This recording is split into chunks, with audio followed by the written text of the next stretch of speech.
YouTube, Valkyrie D Queen here with a review of One Piece, chapter 990. There's a few things I wanted to address. The more I kept reading the chapter, the more interesting and other things that I found out about the chapter. It makes me exciting because, for one, we're at 990. We're like 9 chapters away from 1000. I don't know what 1000 is going to hold, but I know it's going to be awesome, or at least the flow or the meat of the potatoes of this war. Some of the points I want to make. There is the point of X-Drake and what Hawkins mean by the 1% man. There are several guesses. You can guess Kid, Law, Kaido, Luffy, and X-Drake. But I think narrowing down and reading the chapter more, it comes down to 2 people that are most likely the possibility. And I think the most likely possibility is X-Drake and Luffy. For one, Hawkins already did a reading on Luffy and said a 19% chance of him surviving the end of the month. But that doesn't mean his percentage can change from here and now because of certain events that are happening. And it would show, especially you have this character reading fate, understanding fate and what destiny is, and reading and understanding other people's destiny and what they strive towards. Whatever choices they make towards, you can at least predict. Hawkins can at least predict the percentages of each outcome. And he usually goes by his cards, so he's never going to flip over unless he goes by the cards. The reason why I don't think he flipped over when flipped sides basically for X-Drake, when X-Drake was discovered and everything, is because he doesn't see a real good chance for it, and it may be possible that he already read X-Drake's future, and he is the 1% man. And he has a 1% surviving until tomorrow. And it is very highly likely impossible because, for one, Kaido's no longer going to be on his team. He's no longer a part of Kaido's crew. The Tobiropo now know, or at least some of the members of the Tobiropo now know. And, of course, King and Queen know, and they want to question and torture him and find out which organization he's from. He could go with the Straw Hats, and it could be okay. But there is a point that he did destroy Tama's village, and Luffy's not going to like that as soon as he finds out. He may not know what X-Drake looks like, but he does know the name. And Sanji knows what X-Drake looks like. So there's these 2 different options here that he's not really a friend on either side.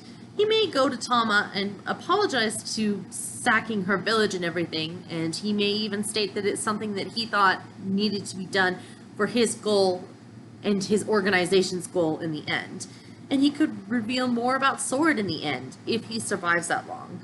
There's a possibility he may not survive this long, and this is Oda setting up another death, and a death of a supernova would also have rippling effects because this is someone on the same rookie level as Luffy. Or Oda could be setting up Luffy in a way, but not his defeat. More setting up of Hawkins and realizing Hawkins can...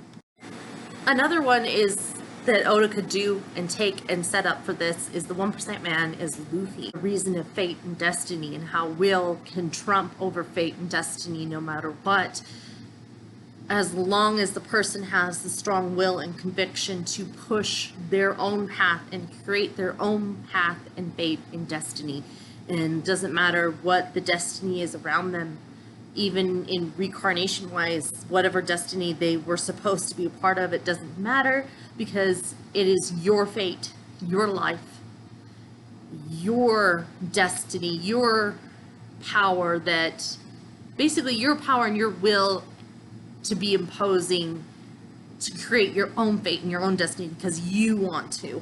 This could be a very big factor, especially with Luffy and Hawkins. And how Oda can show it is by him of Hawkins vaguely doing predictions of Luffy and finding different percentages, and Luffy actually proving Hawkins wrong in his prediction. And that would throw in a whole new loop for Hawkins, understanding that he may predict wrong. Just because there's a high percentage that he is always right and his predictions have always been shown right, there is always this chance that he could be wrong, because predicting the future and prophecies is a very difficult thing to do, even if you have the gift to do so, because the future is forever changing just because of someone's actions within it. So that could be another thing that, especially with Luffy and Hawkins, and how Oda can show it is by him Hawkins vaguely doing predictions of Luffy and finding different percentages, and Luffy actually proving Hawkins wrong in his prediction. And that would throw in a whole new loop for Hawkins, understanding that he may predict wrong just because there's a high percentage that he is always right and his predictions have always been shown right. There is always this chance that he could be wrong, because predicting the future and prophecies is a very difficult thing to do, even if you have the gift to do so, because the future is forever changing just because of someone's actions within it. So that could be another thing that Oda can do with Luffy and Hawkins. That doesn't mean that this 1% man still doesn't apply to Drake. Oda could do this slightly little bit later, or even show it in a little mini flashback of Hawkins doing the cards, or show at a later date Hawkins doing the cards and still staying with Kaido until the very end, until he is proven otherwise. That is a very high possibility.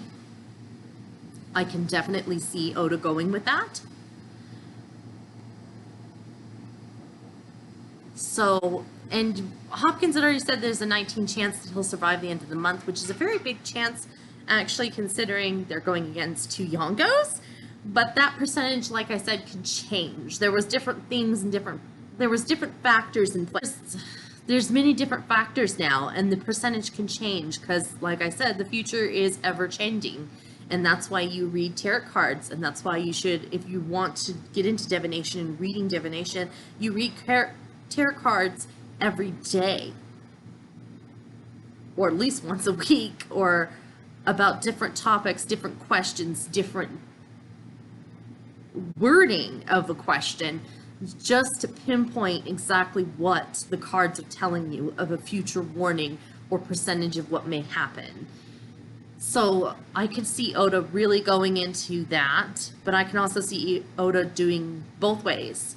The reason why Hopkins didn't say the name of the person he was predicting on, because it was X-Drake, and he didn't want to tell X-Drake of his fate. And it's possible that he didn't want to do that because probably Hopkins in the past has told people their fates, and they did not believe him, they were upset about that, and they just followed and made it happen anyways. Sometimes it's better not to know what your fate and destiny, or even what the future holds. It's so you can not be held back by that knowledge, or fear that knowledge, or have it hanging over your head and in your mind, constantly thinking about it. Because when you constantly think about it, you may end up making that prophecy or that fate true by your own actions, and not by just trying to go through life with your own. So there is those points, and those are interesting points, and I want to see what Oda's outcome it is. It could be ambiguous and we may never even know, and just maybe a little scene with Hopkins stating, he proved me wrong. It could be that, or it could not be. And it could end up where X-Drake is dying, or it could end up with both, with X-Drake dying and Luffy defying fate and destiny that Hawkins sees, just because of his will and ambition and power to make his own fate and carve his own destiny and his own path. That's what Luffy does, and we've seen this throughout the whole story, that Luffy changes the world around him, not the world changing Luffy. So I always found that great, and I would love to see it more. And it just, with Hawkins, it would show a different dynamic of it, that even fate and destiny cannot change Luffy. he is changing fate and destiny. And of course, then we move on to other subjects with Sasaki. I thought Big Mom rolled past him and knocked onto the tree to free him, but no, it was from her attack earlier before she, when she was attacking Luffy with Elbaf's spear, with Napoleon. She ended up sending it quite far and chopping about half that tree off and freeing Sasuke. And it's also mentioned that it's a sacred tree. And so that's what I found interesting. And I realized, well, Okumashima looks like a very shrine, sacred place for all sorts of demons, deities, and gods to be worshipped, and more of a big, huge shrine for all of Wano to worship. And if Wano is, of course, based by Japanese myth and legend and the Japanese culture. And there's interesting things in the Japanese culture that they really do with nature. Trees, sacred trees, mountains, of course, are part of Japanese culture. And it is interesting what I found, according to some myths and religion and culture within Japan, that pine trees are a symbol of longevity and ward off bad luck and evil spirits and are considered a sacred tree. Usually sacred trees are usually pine trees because they're or evergreen trees because they do not change throughout the seasons. And usually these sacred trees are planted by, or a shrine is built by these sacred trees because they ward off evil spirits and bad luck. And of course, Okumashima, like I said, looks more very like a shrine, looks like a very holy and sacred place by the people of Wano. That's why Kaido's allowed to reside there because, for one, Kaido turns into a dragon, and they may see Kaido as a deity, god, dragon, and that's his sacred place to hold and be at, and those he invites can be there. But in the end, Kaido is a pirate, not a sacred god. He just has a devil fruit, possibly, that can turn him into a dragon, into a mythical dragon. And basically it loosely translates into old man and old woman. Many couples ask and visit this tree and ask for blessings for a long and healthy relationship. And there's also other trees that are considered god trees. They're Goshino Baku trees, or that's the name of them, and there means a god tree, that the gods or kami lived and traveled to heaven and earth through there. So there's that myth of these trees. And before shrines were even built, a lot of natural groves of trees and mountains were worshipped and considered sacred places, and they are still considered probably sacred places. So tying in with Wano probably has several different places they considered sacred, such as mountains and trees. And they keep it sacred, and they usually have shrines built around them. Okumashima looks like a big shrine. When you go in through the entrance of the mouth of the island, it looks a gigantic shrine, filled with shrine deities, statues, and other types of shrine temple feel to it. And so the trees there on that island may be considered very sacred and may have even a story of the ancient gods' spirits live within these trees, and that the gods use these trees to travel from heaven to earth. And that is a very possibility, and I see that possibility of being explained, probably not now, probably later, or it may not even be explained at all, and just the shrine of Okumashima and how it was first formed may be explained, and that explains not exactly the sacred trees, but the shrine itself. That is a possibility, but I do find it very interesting, and it does set up like, oh, what are these sacred trees? How sacred are they? Because we have already experienced a form of sacred trees in an arc beforehand in Skypiea, the flashback within Skypiea of the Shindorian people. and how they believe that the spirits of their dead ancestors resides in trees.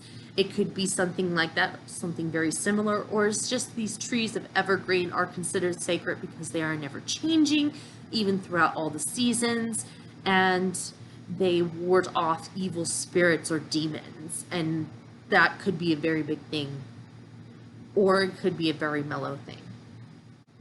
Another point I want to look into is Fukurushu, the ninja, and the samurai groups for Orochi.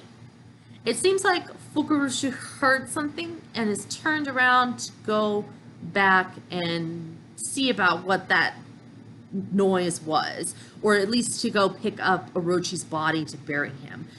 Those are the only two things I can think of right now.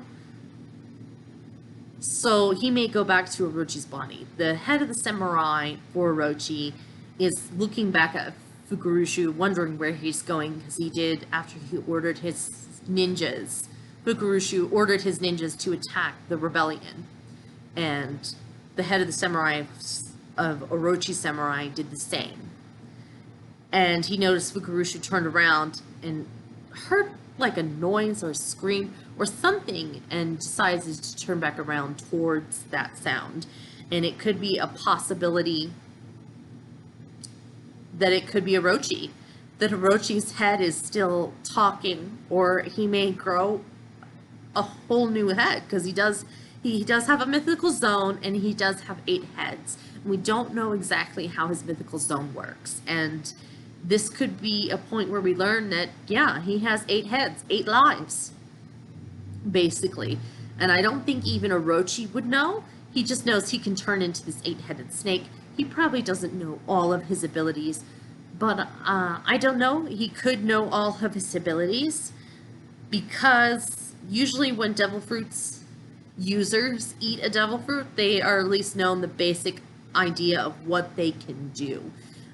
But I don't know with mythical zones. This could be something that's totally very mythical about Orochi's zone, and he can only have 8 lives. I wouldn't think of Leviathan.